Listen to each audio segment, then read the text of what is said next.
Fentanyl, it's the problem that we have to deal with whether we want to or not. Hi, I'm Brian Lilley, political columnist for the Toronto Sun, still in Washington, D.C. You can see the Capitol building over there behind me. Just behind that, the U.S. Supreme Court. Over to the side, you've got the National Gallery. You've got the Library of Congress, all of this around us. And then, let me just turn around here. Behind me there, that's the Canadian Embassy. That's how close we are with the Americans in terms of where we sit in the heart of their democracy. And they've asked us to do something, and it's called clean up our own mess when it comes to fentanyl. They want action taken on fentanyl that is being produced in Canada, exported from Canada. And the reaction so far has been, well, we're only a tiny portion of the problem. It's not really an issue here. It's Mexico's problem. We're less than 1%. And the American reaction has been less than impressed.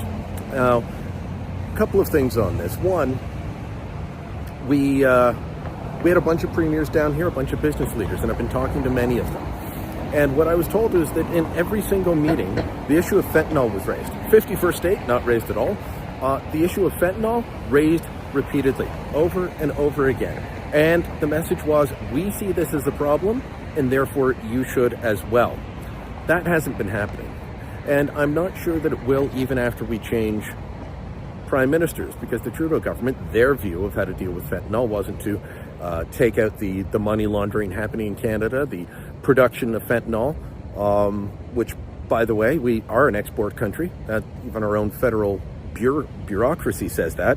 It was to give people dillies, hydromorphone pills, and make the opioid addiction problem worse.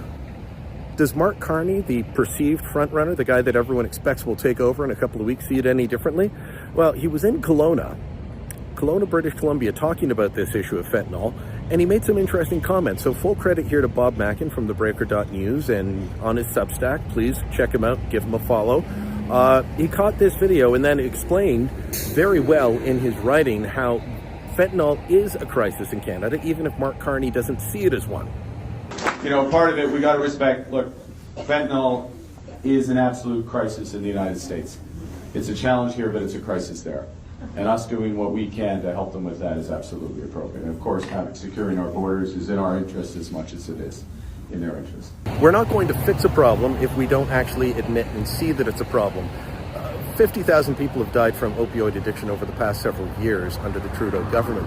A decade ago, British Columbia saw 370 deaths from opioid addiction, mostly heroin back then. But the rise of fentanyl has pushed that number up to 2023, it was 2,500. It dropped last year to just 2,253. 2,253 people died in British Columbia alone from opioid overdoses. That's more than 6 people a day. That is a crisis. We should be fixing this for our own people, for our own country. Now we're going to have to fix it because the Americans have told us if you don't, there will be trouble at the border, and that will mean trouble for jobs, trouble for industry.